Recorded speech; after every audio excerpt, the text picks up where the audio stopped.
Dalam politik, sebuah tuduhan besar biasanya berakhir dengan dua cara. Entah dibuktikan benar atau malah dihancurkan oleh fakta. Tapi kasus ini berbeda. Narasi itu tidak dihancurkan oleh lawan politik. Tidak juga runtuh karena investigasi besar. Ia runtuh karena orang yang membangunnya akhirnya merobohkannya sendiri. Dan disitulah kita tidak lagi sedang menonton perdebatan. Kita sedang menyaksikan sebuah narasi politik bunuh diri di depan publik. Namanya Rismon Sianipar, orang yang dulu menjadi fondasi utama tuduhan ijazah itu. Hari ini mengatakan sesuatu yang berlawanan. Ijazah Jokowi dan Gibran adalah asli. Dan bukan cuma itu, ia juga meminta maaf secara terbuka. Dan di titik itu, narasi yang dulu terdengar kokoh, tiba-tiba kehilangan fondasinya. Dalam polemik ijazah palsu, ada 3 fitur utama. Yang pertama adalah Rismon Sianipar. Perannya sederhana, tapi krusial. Ia memberi satu hal yang sangat mahal, yaitu kesan ilmiah. Ia bicara soal watermark, soal font, stempel, hingga struktur dokumen. Dan di telinga publik awam, forensik digital terdengar seperti kebenaran mutlak. Padahal tidak selalu. Karena dalam dunia nyata, analisis bisa saja salah, data bisa tidak lengkap, metode bisa keliru, dan interpretasi bisa terlalu jauh. Tapi di ruang publik, seringkali istilah ilmiah sudah cukup untuk membuat opini terdengar seperti fakta. Karena dalam politik, yang paling berbahaya bukan kebohongan, tapi kebohongan yang terdengar seperti kebenaran. Tokoh kedua adalah Roy Suryo.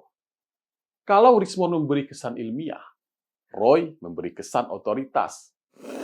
Ia pernah menjadi menteri di era Susilo Bambang Yudhoyono. Sejak lama dikenal publik sebagai analis telematika.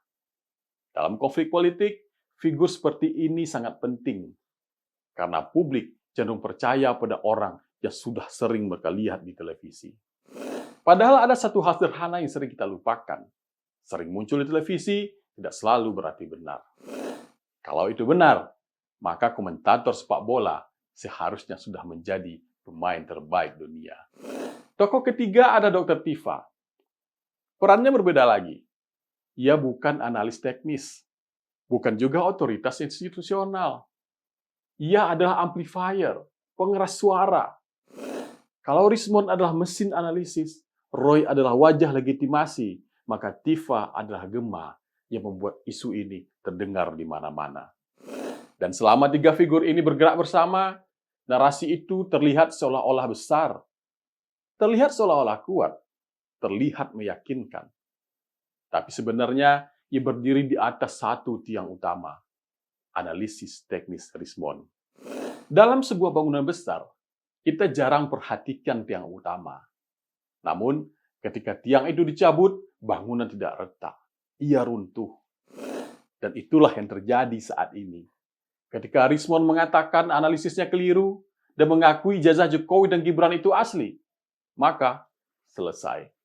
Narasi itu kehilangan fondasinya. Dan disinilah ironi politik itu muncul. Narasi tersebut tidak dihancurkan oleh lawan, tapi justru orang yang membangunnya sendiri yang meruntuhkannya kembali. Dalam politik, situasi seperti ini jarang terjadi. Karena biasanya orang akan mempertahankan narasinya sampai titik darah terakhir. Namun ketika fondasi teknis sudah hilang, sisa bangunan narasinya biasanya tidak bertahan lama. Dan sejak saat itu, arah narasi berubah total. Yang sebelumnya menuduh mulai diam, yang dulu yakin mulai ragu. Karena dalam politik ada satu hukum yang jarang gagal. Ketika penuduh mundur, maka yang dituduh berdiri lebih kuat dari sebelumnya. Tentu muncul pertanyaan besar. Mengapa seseorang yang sebelumnya begitu yakin, tiba-tiba berubah sikap? Ada beberapa kemungkinan. Kemungkinan pertama adalah koreksi ilmiah. Dalam dunia akademik, kesalahan analisis bukanlah hal yang aneh. Ilmu berkembang melalui proses koreksi. Seorang peneliti bisa saja membuat kesimpulan berdasarkan data yang ternyata tidak lengkap. Ketika data baru muncul, kesimpulan lama bisa berubah. Dalam situasi seperti ini, seorang peneliti biasanya punya dua pilihan. Diam atau mengoreksi. Dan dalam kasus ini, Richmond memilih untuk mengakui kesalahannya. Kemungkinan kedua adalah risiko hukum. Roy, Richmond, dan Tifa sudah ditetapkan sebagai tersangka pencemaran nama baik Jokowi. Dalam situasi seperti ini, manusia biasanya mulai melakukan sesuatu yang sangat rasional, menghitung risiko. Apakah lebih aman mempertahankan tuduhan atau justru keluar dari konflik? Permintaan maaf dalam situasi seperti ini kadang bukan hanya soal moral. Kadang itu juga merupakan strategi, sebuah langkah damage control, cara tercepat keluar dari badai sebelum kapal benar-benar karam. Kemungkinan ketiga, dalang yang menyerah. Narasi sebesar ini jarang lahir sendirian. Selalu ada energi kuat di belakangnya. Entah itu jaringan, kepentingan, atau dorongan politik. Dan ketika tekanan mulai datang, biasanya yang pertama hilang adalah dukungan itu. Di titik ini, kita bisa belajar dari Sun Tzu. Pasukan yang kehilangan logistik akan kehilangan keberanian. Dalam politik modern, logistik itu bisa berarti banyak hal. Bisa uang, bisa dukungan politik, bisa perlindungan hukum. Dan ketika dukungan dari belakang mulai melemah, orang yang berada di garis depan biasanya harus memilih bertahan atau lari menyelamatkan diri. Kawan-kawan lebih percaya yang mana? Koreksi ilmiah, risiko hukum, ataukah dalang yang menyerah? Silakan tulis di kolom komentar. Tentu saja tidak semua pihak merasa puas dengan permintaan maaf ini. Sebagian pendukung Jokowi berharap proses hukum tetap berjalan. Alasannya masuk akal. Tuduhan terhadap seorang presiden bukanlah perkara kecil.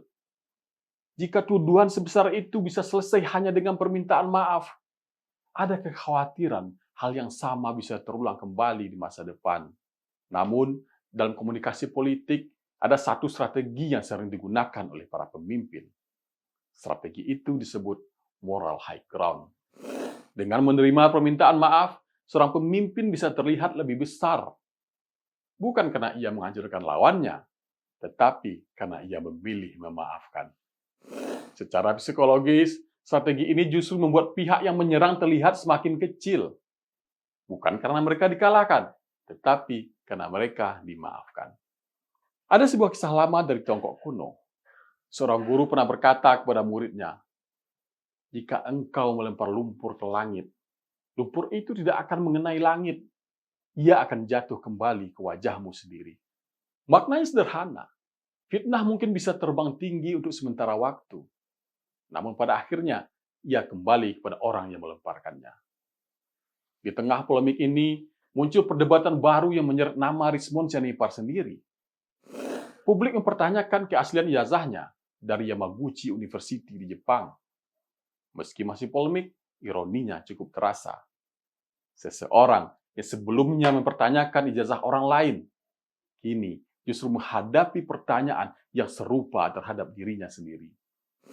Bagi sebagian orang, peristiwa ini terasa seperti pengingat bahwa pada akhirnya kebenaran selalu menemukan jalannya sendiri. Karena selama polemik ini berlangsung, Jokowi dan Gibran lebih memilih membiarkan waktu dan fakta berbicara. Dan ketika tuduhan itu akhirnya ditarik kembali oleh orang yang membangunnya sendiri, banyak orang melihatnya sebagai satu pelajaran lama yang kembali terbukti, bahwa jangan terlalu mudah melempar lumpur ke langit, karena biasanya lumpur itu jatuh kembali pada orang yang melemparkannya.